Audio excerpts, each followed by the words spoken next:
Okay, ito pong tanong na ito, mga kapatid, ang kanyang pangalan si Brother Jomar. Sabi niya, magandang araw po bro. Pwede niyo po bang ma-explain kung ang Great White Throne sa Revelation 20 verse 11? Pangalawa po, di po ba wala ng judgment during to 1,000 years? Bakit may judgment time pa sa verse 12? Hoping for your kind answer. Salamat. So, basahin muna natin ito. Mga talatang binigay na. Revelation 20:11 to 12. At ganito po ang nakasulat, mga kapatid. At nakita ko ang isang malaking luklukang maputi at ang nakaluklok doon nasa kanyang harapan. Ang lupa at ang langit ay tumakas at walang nasumpungang kalalagyan nila. Yan. Tapos sa verse 12, nakita ko ang mga patay, malalaki at maliliit na nakakatayo sa harapan ng luklukan at nangabuksan ang mga aklat at nabuksan ang ibang aklat na siyang aklat ng buhay at ang mga patay ay hinatulan ayon sa mga bagay na nasusulat sa mga aklat ayon sa kanilang mga gawa. Magandang mahaba kasi ito, magandang mapanood po ng mga kapatid yung tong topic natin sa tungkol sa paghahukom. Kung hindi man ay talakayin ulit namin yan. So, dahil question answer po ito, ay ating isi-shortcut lamang yung ating sagot. Sa Seventh Adventist po, mga kapatid, ay meron pong tatlong phase ng judgment. Ito po yung pre-Advent judgment, yung investigative judgment, at saka yung executive judgment, at saka po yung final judgment. Actually, apat pala. Kasi merong millennial judgment. Papaliwanag ko po ng mabilisan lang ito. Yung pong binanggit ko kanina na distinctive doctrine ng Adventist, ito po yung pre-Advent judgment. Naniniwala ho tayo na bago dumating ang ating Panginoon, ay meron pong first phase of judgment. Ito po yung tinatawag pong pre-Advent judgment. Bakit po? Sapagkat sa Revelation, mga kapatid, kung titingnan natin, ay meron na pong tinatawag na pagdating ng Panginoon ay i-execute na yung judgment. Dalan niya na yung hatol o gantimpala. So, ibig sabihin, tama yung tinatawag nating pre-Advent judgment. Magbigay ako ng mga talata para makita po natin ang ating pong basihan sa Bible. Dito rin sa Revelation, chapter 14, verse 6 to 7, may binabanggit ho ditong paghatol sa verse 7. Pero basahin mo natin yung talatang 6. At nakita ko ang ibang anghel na lumilipad sa gitna ng langit na may mabuting balita na walang hanggan upang ibalita sa mga nananahan sa lupa at sa bawat bansa at angkan at wika at bayan. Ito pong tinatawag pong anghel po rito, mga kapatid. Meron ikang dalang mabuting balita na walang hanggan. Everlasting gospel. At yung everlasting gospel na yan, ibabalita yan sa lahat ng tao, bawat bansa, angkan, wika at bayan. Ngayon, kasama po sa everlasting gospel, yung mga binanggit sa verse 7, at isa po dyan yung paghatol. Ganito po ang ating mababasa, mga kapatid, sa talatang 7. At sinabi niya ng malakas na tinig, matakot kayo sa Diyos at magbigay kaluwalhatian sa Kanya sapagkat dumating ang panahon ng Kanyang paghatol. At magsisamba kayo sa gumawa ng langit at ng lupa at ng dagat ng mga bukal ng tubo. So ito pong nasa talatang 7 at yung karugtong pa, ay bahagi po ito ng everlasting gospel. So may mga binabanggit dyan, pero dito tayo mag-focus ngayon doon sa paghatol. Ang sabi niyan, sapagkat dumating ang panahon ng Kanyang paghatol. Ibig sabihin, ito kasing angel, ay hindi literal ito na maghihintay tayo ng anghel na bigla na lang lilitaw dyan sa langit. Tapos sisigaw, at tapos ganito maririnig natin, tapos literal na anghel. Ibig sabihin, simbolo po ito kasi ang anghel ay angelos sa Greek. Ibig sabihin, messenger. Sa madaling salita, ang Revelation 14:6 patuloy ay tumutukoy po ito sa kilusan ng tunay na iglesia, kilusang pangrelihiyon na tunay na bayan ng Diyos, na ang dalang balita ay itong mga binanggit ho rito. Yung pong matakot sa Diyos, yung may kinalaman sa kautusan niyan, magbigay kaluwalhatian sa Kanya, may kinalaman po yan sa kalinisan sa katawan, dietary laws, saka yung paghatol, yung isa sa doktrina, ito yung pinag-uusapan natin ngayon. Tapos magsisamba kayo sa gumawa ng langit at lupa, may kinalaman po yan sa Sabbath. So, itong judgment na to, mga kapatid, ay dumating na. So, ibig sabihin, sa paglitaw ng tunay na iglesia, after po ng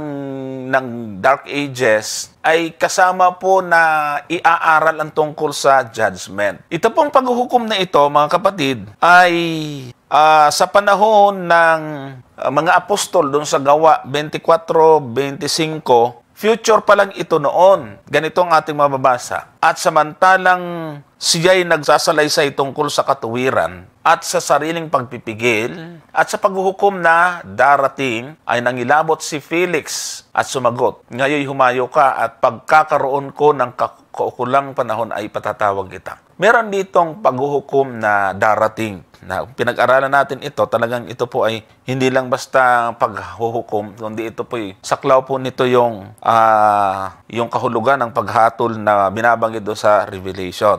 So sa panahon ng mga alagad, ito ay future. Sa panahon ng paglitaw ng bayan ng Diyos, ito po ay nangyari na o aral na ito na dapat kasama doon sa walang hanggang ebanghelyo. So, ito po yung tinatawag po natin na pre-advent judgment or investigative judgment. Kasi sa pagdating ng Panginoon, doon sa binasa natin kayo na, doon sa verse 12, kung babalikan natin yung 20 verse 12, may mga aklat na nangabuksan kasi doon. Meron doon, Revelation 20 verse 12. Yan, meron sinasabi po dyan na mga aklat na nangabuksan. Yan po ay sa panahon ng executive judgment kasi sa panahon natin ngayon, yung mga gawa natin, naka-record yan. May aklat ng buhay, may aklat ng alaala, may aklat ng lupa o yung kamatayan. So yan po yung mga aklat. Kung ano po yung ginawa natin ngayon, ipagsusulit natin sa araw ng paghuhukom. So ibig sabihin, kumbaga sa husgado natin ngayon, tayo ay nasa preliminary investigation na pag may kaso, hindi agad hinahatulan. Mayroong paglilitis na ginagawa para sa panahon ng paghatol kung absuelto ba or guilty. So, ganun din sa Panginoon. So, in short, ito pong ang aklat ng buksan ay yan po ay nangyayari ho ngayon. Naka-record po dyan yung ating mga ginagawa sa pang-araw-araw, mga kapatid. Kaya nga, pagdating ng Panginoon, ay dala niya na yung gantimpala. Sa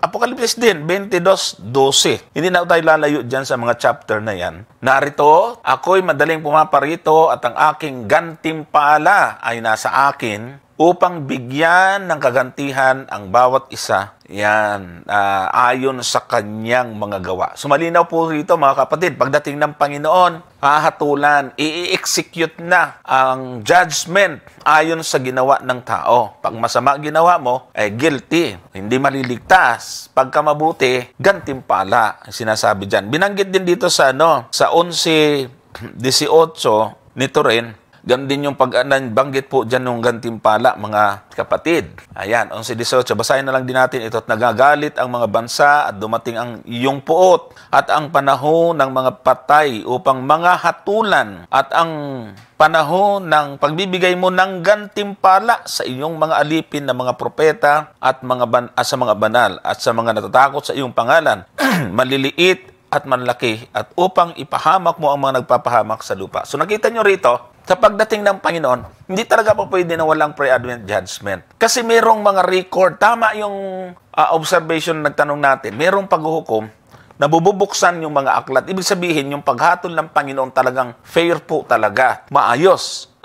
Binanggit din ito sa aklat ng Daniel, yung mga aklat na yan, mga kapatid. Kaya executive judgment na ang tawag po natin dyan, mga kapatid. Ngayon, ang sabi nung nagtanong sa atin, di po pa wala ng judgment during 1,000 o to 1,000 years. Bakit may judgment sa verse 12? So, itong verse 12 na to, ito yung tinatawag na executive judgment po ito. Ito yung magaganap sa pagdating ng ating Panginoon. Sa panahon po ng millennium, kasi may final judgment, ito ay after 1,000 years. Yun ang tinatawag na final judgment. Doon nawawakasan ang masasama kasama yung mga bulaang propeta at si Satanas. Kasi sa pagdating ng Panginoon, hindi pa po pupuksain si Satanas at ang mga masasama. Mamamatay lang muna sila. sa loob ng 1,000 taon at after ng 1,000 years, mabubuhay yung mga masasama, doon na po sila wawakasan. Yan po yung final judgment. Ngayon, at kung titingnan po natin mga kapatid, itong tinatawag pong millennium, meron po tayong tinatawag na millennial judgment. No? Tatanong po ninyo, sabihin, wala naman sa Biblia yan. Kahit nga millennium, wala sa Biblia. So, paano natin nasabi na meron pong millennial judgment, mga kapatid? May mga talata po kasi na nagbibigay sa atin ng ideya at mas malaki ang tsansa na itong mga talatang ito ay mangyayari during millennium. Ano po yung mga talatang iyan, mga kapatid?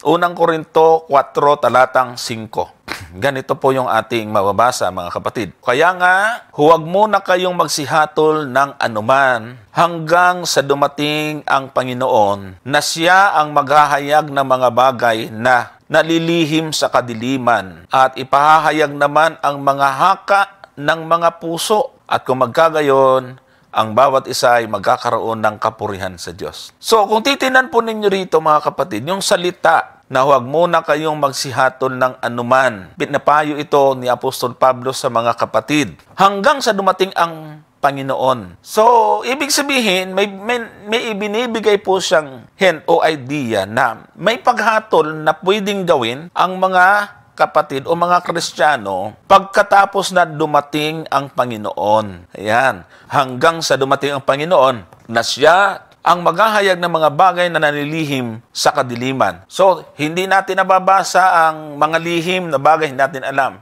Pero ang Panginoon alam niya. Ibig sabihin, in-execute niya na yung judgment at doon sa panahon sa pagkatapos ng executive judgment, mga kapatid, ay marami ang mahahayag din sa atin, sa mga maliligtas. Magtataka sila bakit yung iba ay hindi naligtas?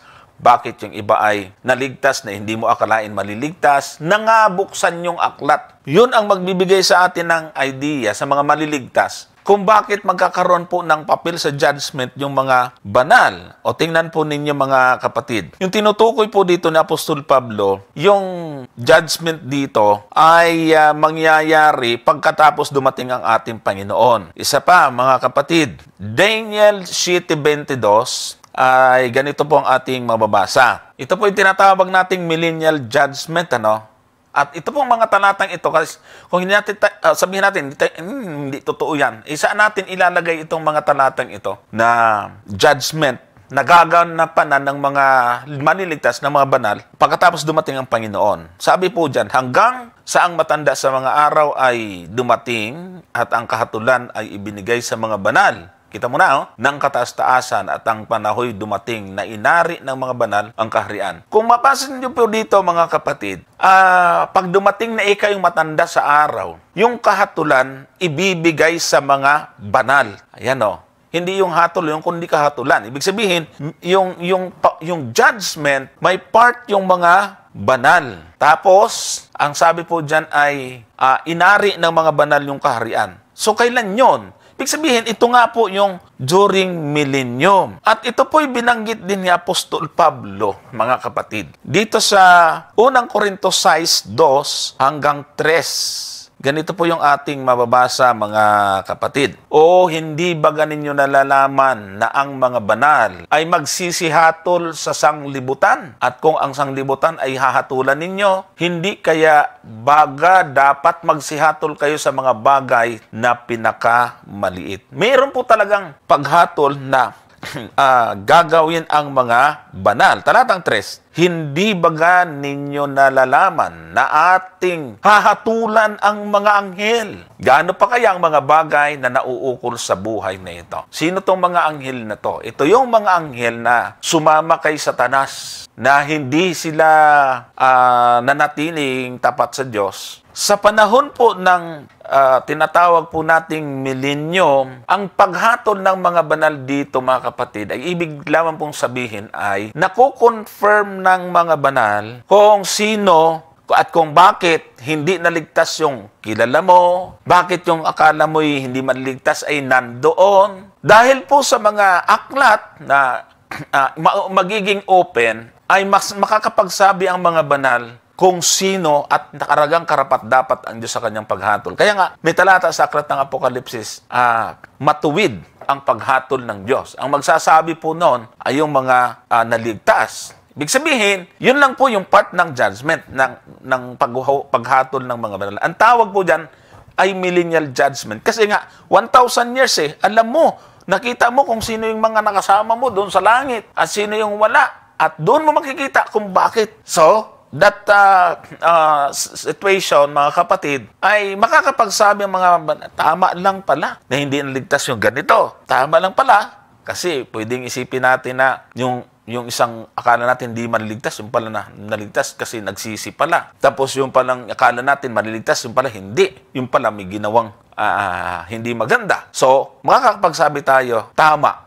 So, yan po yung tinatawag na millennial judgment, mga kapatid. Kasi kaya nga, sabi niya si Satanas din, yung mga masamang anghel, ay hahatulan. No? Hahatulan niya ni Kristo. Ang ating Panginoon talaga ang maghahatol niyan. At ang mga banal ay kasama ng Panginoon. At sa panahon ng paghatol ng Panginoon, kasama ang mga banal. Therefore, ay maituturing na sila po yung humatol din. Sapagkat meron po mga talata naman na hindi natin tututulan, mga kapatid at mga taga-subaybay. Ngayon, kung babalikan natin yung Apokalipsis chapter 20 verse 4, ay ito po ang sitwasyon. Binanggit na rin kayo dun sa Daniel. Sabi dyan, at nakakita ako ng mga luklukan at ang mga nagsisiluklok sa mga ito. Sila'y pinagkalooban ng paghatol. At nakita ko ang mga kaluluwa ng mga pinugutan ng ulo dahil sa patutuo ni Jesus at dahil sa salita ng Diyos at ang mga hindi sumamba sa hayop o sa kanyang larawan man at hindi tumanggap ng tanda sa kanyang noo at sa kanyang kamay.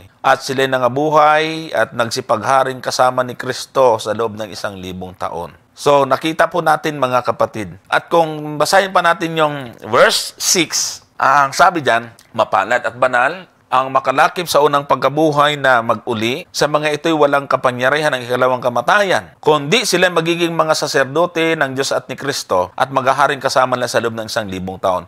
So, ibig sabihin nga, tama na during 1,000 years, doon magaganap yung paghatol na binanggit na Apostol Pablo, binanggit sa aklat ng Daniel. Kasi yung sinabi doon sa Daniel na ibinigay sa mga banal yung kaharian, ito yon yung 1,000 years. Tapos, sa panahon niyan, binigyan ng pagkapangyarihang humatol ang mga banal. So, after 1,000 years, mga kapatid, yun na yung final judgment. Sa Apocalypse chapter 20, verse 5, ang sabi po dyan, ang mga iba sa mga patay ay hindi nangabuhay hanggang sa maganap ang 1,000 taon. Ito ang unang pagkabuhay na mag-uli. Verse 6, mapalad at banal ang makalakip sa unang pagkabuhay na mag-uli. Sa mga ito walang kapangyarihan ang ikalawang kamatayan, kundi sila magiging mga saserdote ng Diyos at ni Kristo at mga gaharin kasama niya sa loob ng 1,000 taon. Sabihin, yung mga unang nabuhay na mag-uli, mapalad. Sa loob ng 1,000 taon, sila yung kasama sa hahatol. Yung masama, mabubuhay after 1,000 years. Kaya sinabi na mapalad yung nakalakip sa unang pagkabuhay na mag-uli kasi mga ligtas yon. Yung hindi na buhay sa unang pagkabuhay na mag-uli, makasalanan yon. Magkakaroon sila ngayon ng ikalawang kamatayan. Yan na po yung tinatawag po nating final judgment. Kasama po niya yung mga si Satanas at mga bulaang propeta. Kung titingnan mo dyan sa mga kasunod na talata, tingnan nga natin yung verse 9. At nangagsipanhik sila sa kalaparan ng lupa at kinubkob ang kampamento ng mga banal at ang bayang iniibig. At bumaba ang apoy mula sa langit at sila'y nasupok. Verse 10. At ang diablo na dumaya sa kanila ay binuli sa dagat-dagat ng apoy at asupre na kinaroon din naman ng hayop at ng bulang propeta. At sila'y pahirapan araw at gabi magpakailanman. So ayan po mga kapatid yung judgment. Actually, mahaba pong paksa ito pero sinama rin lang po natin. Marami po pwedeng talatang gamitin. Pero nandito naman si Brother Gomer para susugan yung ating sagot tungkol dito sa magandang tanong ni Brother Jumar tungkol sa judgment. Brother Gomer. Maraming salamat, Brother Johnson. Actually, ay halos na natalakay naman lahat doon sa iyong ipinaliwanag yung tungkol doon sa Revelation 20 verse 12. At alam po natin na mayroong kukontra dyan kasi nga mayroong nagturo kasi Brother Johnson na mayroong grace period eh. Oo nga. No, kaya alam na natin na ibig sabihin doon sa during 1,000 years ay mayroong naniniwala na dyan sa panahon na yan mayroong para magsisisi, no? Ay napakadelikadong aral yung ganyang paniniwala. Maganda sana yan kasi kung halimbawang totoo yung sa pagdating ng ating Panginoon mayroon pang after ng pagdating niya mayroon pang pwedeng magsisi, ay saka na tayo magsisi. Pero kaya dito ay makikita po natin na sa pagdating ng ating Panginoon, mga kapatid, ay ang sabi nga doon sa anong talata yun, ang sabi niya, ako'y madaling pumaparito. Sabi niya doon sa 22, ang talata ay 12, Brother Johnson. Kung babasahin natin dyan sa 22:12 ng Apokalipsis. Sabi niya, narito ako'y madaling pumaparito at ang aking gantimpala ay nasa akin upang bigyan ng kagantihan ang bawat isa ayon sa kanyang mga gawa. So ang ibig sabihin, Brother Johnson, napakasimple lang naman unawain ito. Sa pagdating ng ating Panginoon, tapos na yung desisyon kung sino yung karapat-dapat na maligtas at kung sino yung mapapahamak.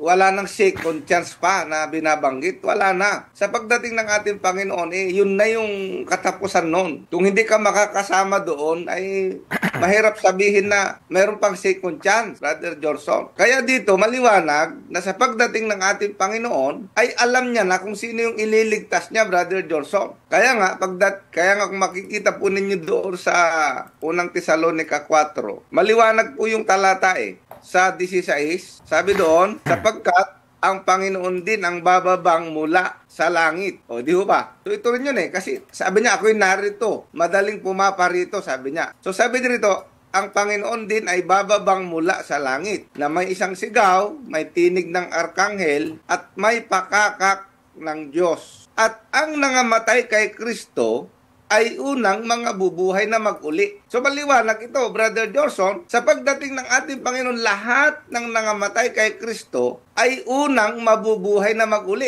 So ibig sabihin, yung mga nangamatay na hindi nangamatay sa pananampalataya o kay Kristo, hindi sila mabubuhay.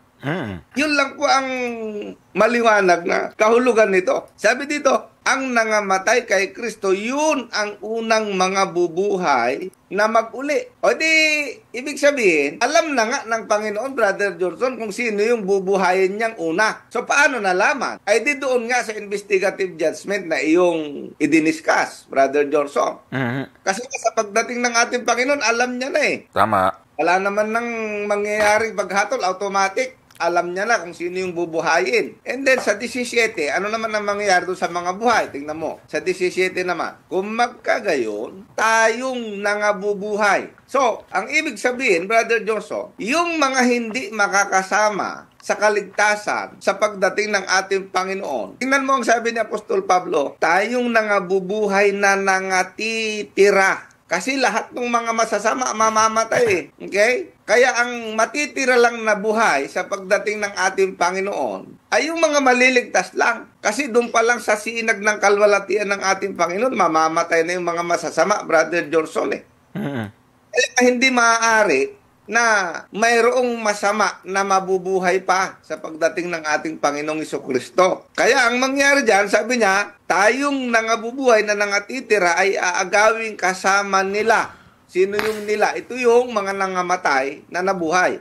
Kasama nila sa mga alapap upang salubungin ang Panginoon sa hangin at sa ganito'y sa Panginoon tayo magpakailanman. Dito mag-uumpisa, Brother Johnson, yung millennium. Okay? Yung 1,000 taon. Kaya nga, ang sabi doon sa 20, sa Apokalipsis 20, yung mga iba sa mga patay ay hindi nabuhay hanggang matapos yung 1,000 taon. Basahin natin yung Apokalipsis 20, ang talata ay 5 yata yon. Ang mga iba sa mga patay ay hindi nangabuhay hanggang sa naganap ang 1,000 taon. So maliwanag po ito mga kapatid. Doon sa Tesalonica, ang sabi doon, unang mga bubuhay na mag-uli yung mga nangamatay kay Kristo. So mayroong dalawang pagkabuhay na mag-uli dito. Yung una at yung ikalawa. Okay? Yung una na mabubuhay, yun yung mga nangamatay kay Kristo. After 1,000 years, ang ikalawa na mabubuhay, yung mga hindi nangamatay kay Kristo. Ibig sabihin, ito yung mga hindi maliligtas, Brother Johnson. Kaya, sabi niya, ito ang unang pagkabuhay na maguli. Yung unang pagkabuhay na maguli, yan yung mga maliligtas. Kasama nga nung mga buhay, umakyat sa langit, diyan nag-umpisa ang 1,000 taon. Kaya nga, doon sa 1,000 taon, diyan mangyayari yung tinatawag na paghatol pa. May paghatol na ulit. Bakit? Yun na nga, binanggit ni Brother Johnson kanina. Kasi nga, simple lang din naman intindihin ito, Brother Johnson. Halimbawa, yung iniisip mong maliligtas tapos wala doon. Hindi ka ba magtatanong man lang? Halimbawa, nanay mo, tatay mo, kapatid mo, asawa mo, di ba? Hindi mo man lang ba sila hahanapin, just in case? O hindi ka man lang ba magtatanong, bakit sila ay wala doon? So, in that way, ipapakita ng ating Panginoon yung kanilang record. Kaya nga, yung mga maliligtas, in a way, ay magiging, din sila, magiging judge. Ang ibig sabihin, titingnan lang nila na yung hatol na ginawa ng Diyos ay talagang tapat at tama talaga yung hatol na ginawa, Brother Johnson. Ibig sabihin, magiging sila, at peace sila na yung hatol kung bakit wala doon, halimbawa, yung mahal mo sa buhay, o yung hinahangaan mo man kung sino, tapos wala doon. So, malalaman mo kung bakit. Doon mangyayari yon sa loob ng 1,000 taon. So, yun ang dapat nating maintindihan. Kaya dito, talagang yung aral na mayroon pang grace period, may buhay pa sa lupa sa loob ng 1,000 taon. Imbento lang yan. Wala. Oo, inventong aral yan. Yung tinalakay ni nung tinalakay ni Soriano, wala siyang talatang binibigay. Nagkikwento lang siya. Correct. Imbento lang yan, walang batayan sa Biblia at napakadelikado para mapaniwalaan mo yung ganyang aral na may second chance pa. Kasi kung mayroon pang second chance, Brother Johnson, ay sino pang hindi magsisisi pag nakita mo ang Panginoon dumating tapos umalis tapos naiwan ka? Malabo yatang mangyari yun. Malabo. Kaya yung aral po na yan ay pandaraya po yan. Delikadong mapaniwalaan. Tama. Okay?